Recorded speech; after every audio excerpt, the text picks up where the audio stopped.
Here's the thing. We're a team of thieves. And when you do this, You're bound to make enemies.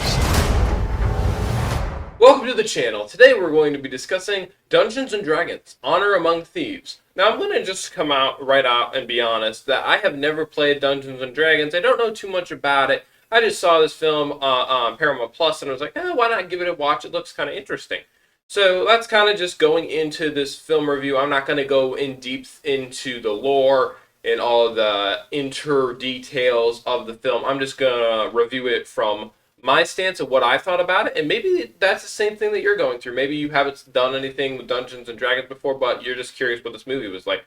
So that's kind of what my review is going to be like today. We're going to do our normal format where I'm going to do the content review first and then my thoughts. So we're going to jump right into the content review right now. We help the wrong person steal the wrong thing.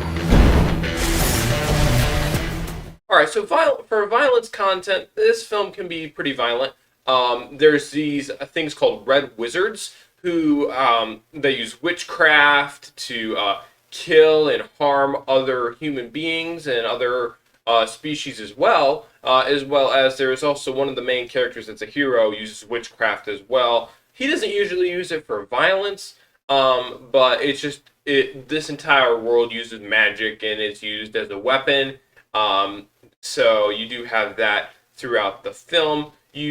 There is a little bit of blood throughout the film. I wouldn't say too much. A few people are like stabbed, especially by the red wizards. You see a lot of people get stabbed in the heart, and if someone's stabbed in the heart by a red wizard blade, they're like poisoned to death, and it's like a curse, and there's no way to reverse it. So you definitely do have a lot of that. A man gets chopped in half. I mean, there's some violence in here. Definitely earns its PG-13 rating, but it doesn't get gory enough for it to be R. So if you've seen other films that have PG-13 violence, you're probably okay here. There is a little bit to consider with the whole witchcraft part of it, because some people don't agree with the whole witchcraft thing, but just letting you know ahead of time that is in there. That kind of should have been in spiritual content, but I'm just going to throw it in violent because it's really just wanted to throw that out there right then and there. If you go over to suggestive content, there's only a couple things in here. We see a naked man in flashback, and we only see this for a couple of seconds, but you do see that, and then it quickly is over. And one of the female characters throughout the entire film, she's wearing a uniform that shows a little bit of cleavage, not too much, but a little bit. But that was all I really saw for like suggestive content throughout this film. Surprisingly, there wasn't too much, which I think was actually a good thing. So that was definitely good to see. If you move over to drug and alcohol content, there is a couple of scenes where some of our characters are in taverns and they see people drinking. So we do see a little bit of that. It's usually an alcoholic substance. We aren't sure, but there is some of that throughout the film. If you move, and one of them, and just one of them, I forgot to mention, he acts a little drunk, so he falls over a couple of times. So there is one person who acts drunk in one scene. So just throwing that out there. If we move over to profanity, so in my opinion, violence and profanity was the reason that this film got PG-13, because there was a lot of profanity. I was really surprised.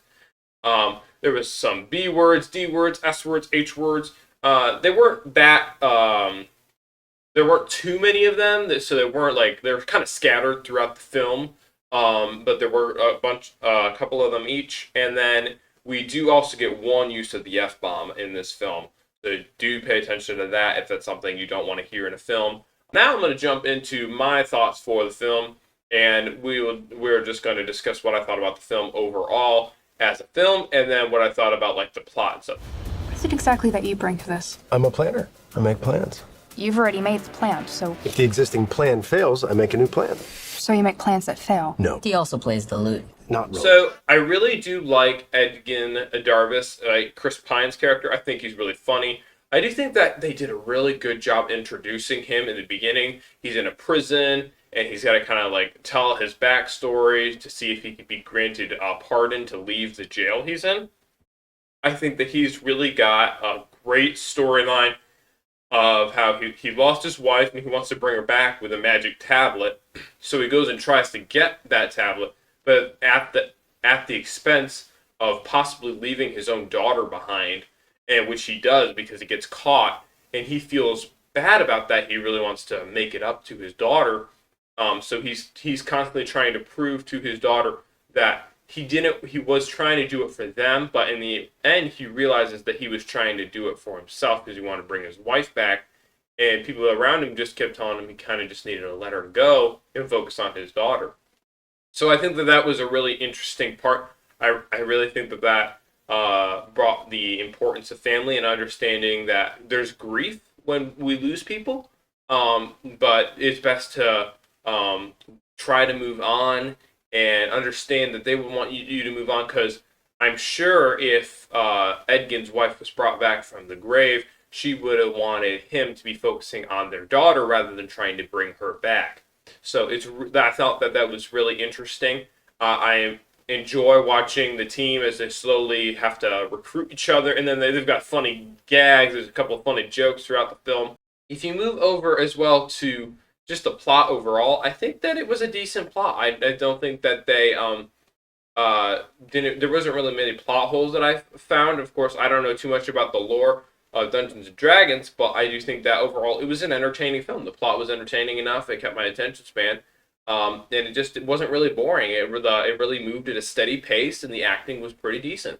I'm surprised it didn't do better at the box office. It probably is because not many people do Dungeons and Dragons as many as you would think. I heard mixed reviews online that some people liked it, some people hated it for different reasons. But overall, I think it was a decent film.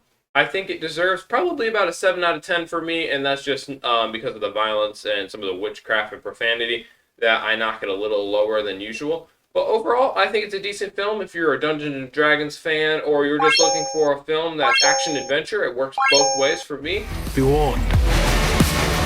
There is evil here. I'm glad he's on our side.